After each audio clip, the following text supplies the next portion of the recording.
Hello మిత్రులారా, మనము రెడ్డి రాజ్యాల చరిత్ర ధారావాహికం చేస్తున్నాము.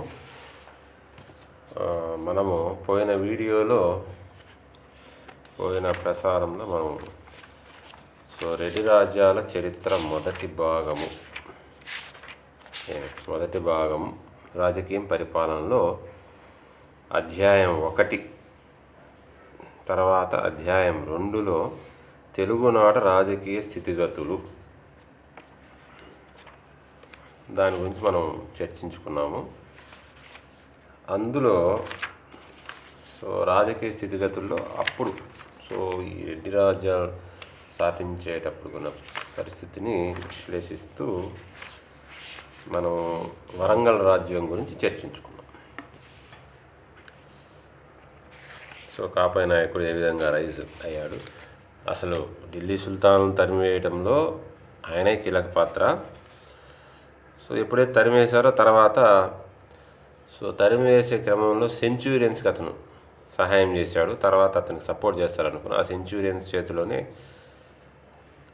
అతను ఓడిపోయి పరిస్థితి. ఈ లోపల మిగతా హిందూ రాజులందరూ కూడా ఎవరికి వాళ్ళు స్వాతంత్రం ప్రకటించుకొని ఆ తర్వాత ఆగకుండా ఈ వరంగల్ రాజ్యాన్ని కూడా ఆక్రమించుకోవడానికి ట్రై చేస్తూ ఉన్నారు. ఆ విధంగా ఆయన ఒక మంచి లక్ష్యం కోసం స్టార్ట్ అయిన ఆయన ఆఖరణ తనకంటూ సరైన రాజ్యం లేని స్థితిలోనే, ఆ బాధలోనే, నమ్మక ద్రోహాలతోనే ఒకవైపు సెంచురియన్లు మహమ్మీదులు, ఒకవైపు హిందూ రాజులు కూడా చేశారు. అది చూసాం. ఇప్పుడు ఆ కాలం నాటి ప్యారలల్గా సమాంతరంగా ఉన్నటువంటి ఇంకో రాజ్యము దేవరకొండ రాజ్యం. దేవరకొండ పాలించిన రేచర్ల ప్రభువులు పద్మవేలమలు. ఇది గుర్తుపెట్టుకోవాలి మనం. వేలమలు ఇప్పుడు తెలంగాణలో ఎక్కువగా వెలమల, ముఖ్యంగా టీఆర్ఎస్ వచ్చిన తర్వాత చేస్తున్నారు కదా. వీళ్ళు పద్మవేలమలు. గణపతి దేవుని కాలం నుంచి సైన్యాధిపతులుగా, పాళెగాళ్ళుగా వరంగల్ చక్రవర్తుల కింద కొలువు చేశారు. హోదాలో, అధికారంలో పైకి ఎదిగారు. వాళ్ళ చరిత్ర నిజానికి కాకతీయ రాజ్యం తర్వాత మొదటి సింగమ నాయకుడి కొడుకైన మొదటి అనమోత నాయకునితో మొదలవుతుంది. తండ్రి రాజుకొండ లేదా రాజచర్ల దక్షిణాదిన దండయాత్రలతో అధికారానికి పునాది రాళ్ళు వేశాడు. అయితే అతని కొడుకు మొదటి అనమోత నాయకుడే రేచర్ల రాజ్య భవన నిర్మాత. అప్పటిదాకా అతని రేచర్ల భూభాగంలో ముఖ్యమైన పట్టణాల్లో ఒకటిగా ఉన్న రాజుకొండ రాజధాని అయ్యింది. అనమోత నాయకుడు కోట గోడలతో, పరికలతో, కూప తటాకాలతో దాన్ని దుర్భేద్యంగా చేశాడు. అతను శక సంవత్సరం 1883 లేదా క్రీస్తు శకం 1361లో సింహాసనం అధిష్ఠించాడు. శక సంవత్సరం 1306 లేదా క్రీస్తు శకం 1384 దాకా పాలించాడు. కాపయ నాయకుణ్ణి భీమవరంలో హతం చేశాక అతను వరంగల్ రాజ్యాన్ని స్వాధీనం చేసుకున్నాడు. కాపయ నాయకుడు ఎవరైతే అతనికి సాయం చేశారో అతని చేతిలోనే లాస్ట్కి కాపయ నాయకుడు వాళ్ళ చేతిలోనే ఓడిపోయాడు. ఆయన చనిపోయిన తర్వాత ఈయనకు అవకాశం ఉన్న వరకు ఈయన రాజ్యాన్ని స్వాధీనం చేసుకున్నాడు. మొత్తం తెలంగాణ ప్రాంతం అంతటికి ఏకఛత్రాధిపతి అయ్యాడు. నిజానికి కాపయ నాయకుడు ఉండాల్సింది కనీసం. ఈయన దాన్ని లాక్కున్నాడు. అతని పాలన కింద వరంగల్, భువనగిరి, రాజుకొండ, ఇతర తెలుగు దుర్గాలు శక సంవత్సరం 1291 లేదా క్రీస్తు శకం 1369 నాటికి వచ్చి చేరాయి. అతని ఇనవోలు శాసనం ఈ సంవత్సరాన్ని తెలియచేస్తుంది. అతని కాలం నుంచి వరంగల్ ద్వితీయ స్థానానికి పడిపోయింది.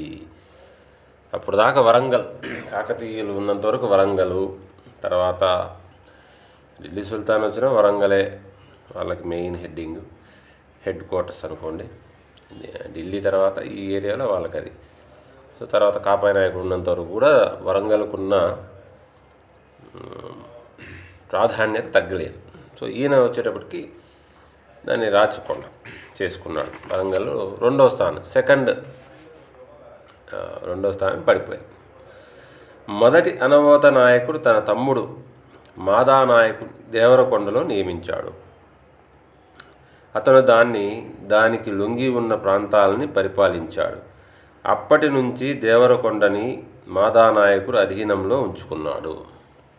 దేవరకొండ రాజకొండ రాజ్యానికి లొంగి ఉండి అందులో మమేకమైన భాగంగానే ఉండేది.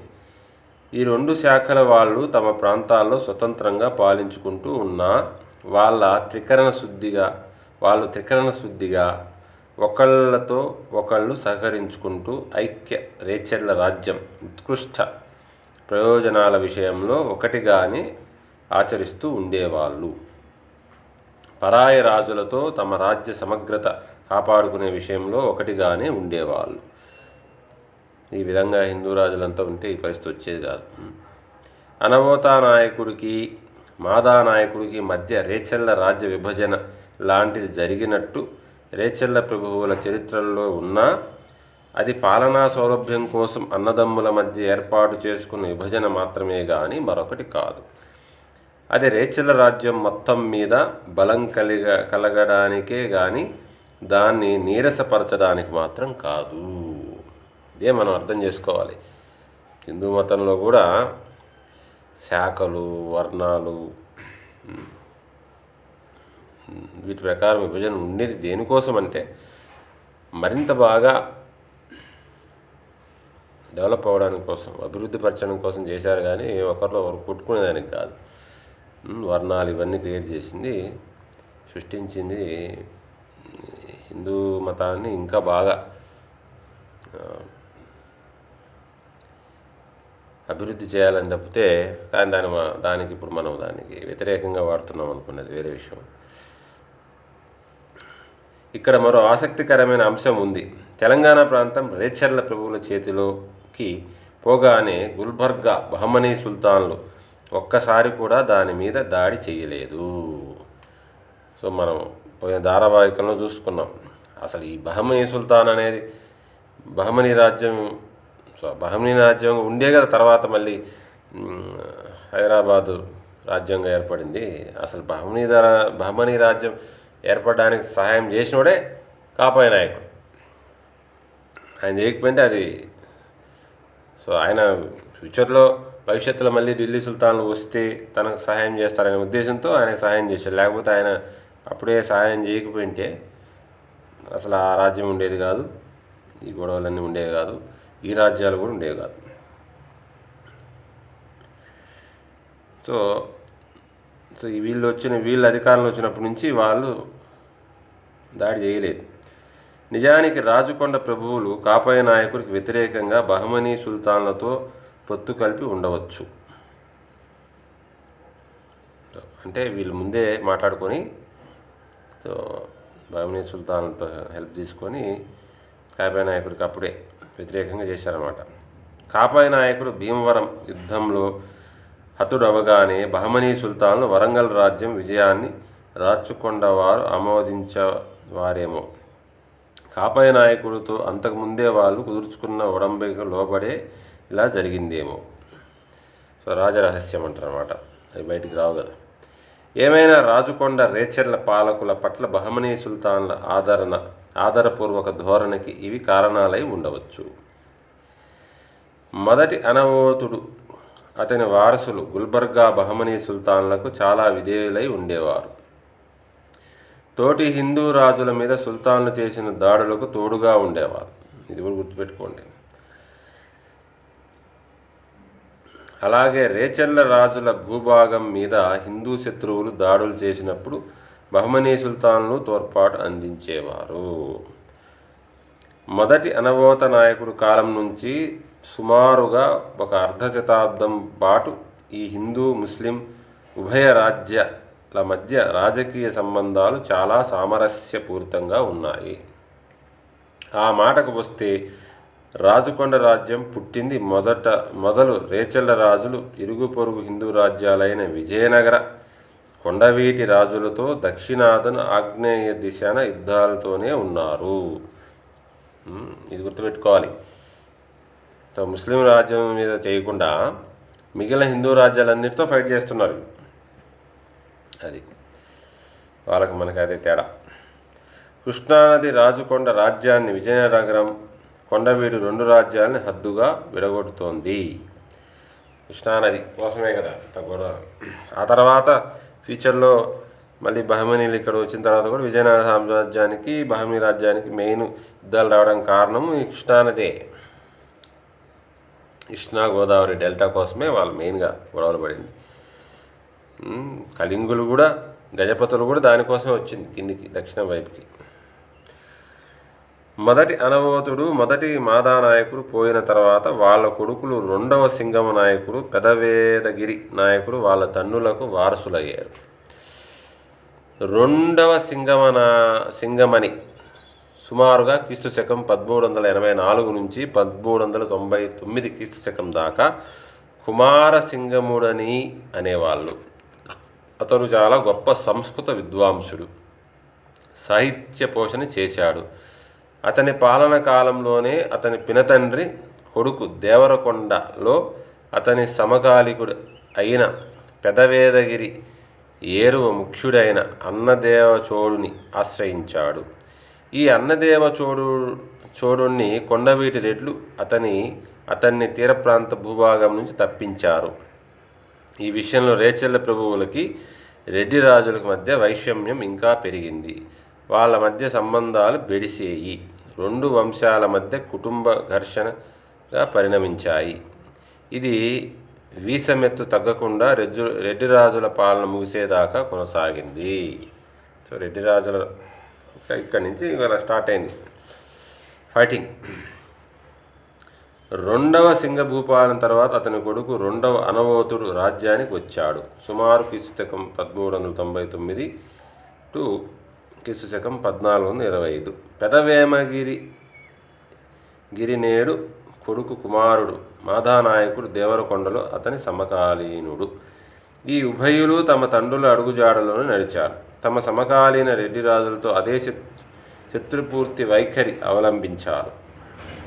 అయితే 2వ అనవోతుడు పొరుగున ఉన్న ముస్లిం రాజ్యానికి విధేయుడుగా లొంగి ఉండడం విధానం నుంచి మళ్ళీ విజయనగర రాజులతో చేతులు కలిపాడు. రాజనీతిలో శాశ్వత మిత్రులు ఉండరు, శాశ్వత శత్రువులు ఉండరు.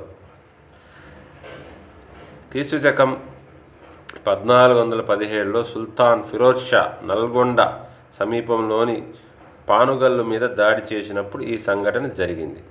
అయితే ఆ తర్వాతి కాలంలో ఫిరోజ్ షా తమ్ముడు అతని వారసుడు పట్టు విడవకుండా తమ రాజ్యం మీద దండయాత్రలు చేస్తూ ఉండడంతో తోటి విజయనగర హిందూ రాజ్యంతో స్నేహ సహకార విధానాన్ని రేచర్ల రాజులు కొనసాగించలేకపోయారు. ఫిరోజ్ షా తమ్ముడు వారసుడు మదద్ అహ్మద్ షా అతను కొత్తగా నిర్మించిన బీదర్ రాజధానిగా బహమనీ రాజ్యాన్ని పాలించాడు.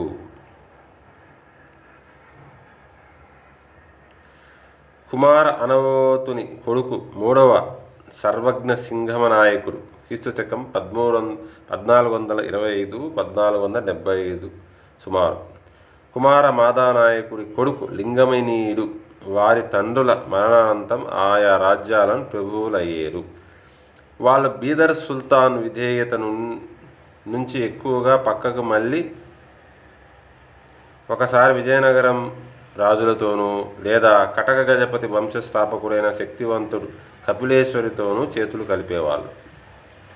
కళింగ రాజ్యంలో తూర్పు గంగ వంశం పతనమయ్యాక శక సంవత్సరం 1358 అంటే క్రీస్తు శకం 1435-36లో కపిలేశ్వరుడు రాజస్థాపన చేశాడు. ఈయన గజపతులైన. సో లింగమనీయుడు కడపటి దేవరకొండ పాలకుడు. ఇతను తన 12వ ఏట నుంచి కొండవీడు, రాజమహేంద్రవరం రెడ్డి రాజ్యాల మీద దాడులు చేసేవాడు. ఆ రెండు వంశాల మీద చివరిదాకా దాడులు చేస్తూనే కొండవీడు రాజ్యానంతరం 25 ఏళ్ళు ఉనికిలో ఉన్న రాజమహేంద్రవరం చేతులెత్తేసేదాకా గడిపేడట. ఇది సో రెడ్డి రాజ్యం పతనంలో కీలక పాత్ర పోషించింది ఈ రేచర్ల పద్మనాయకులు వెలమలు. మరి మరి చారిత్రకంగా చూసుకుంటే మరి రెడ్లకి వెలమలకి పడకూడదు. సో మన చరిత్రలో మారిపోతుంటాయి కదా. సో రెడ్లు సపోర్ట్ చేయడం వల్లే ఇప్పుడు వెలమల్లో ఉన్నటువంటి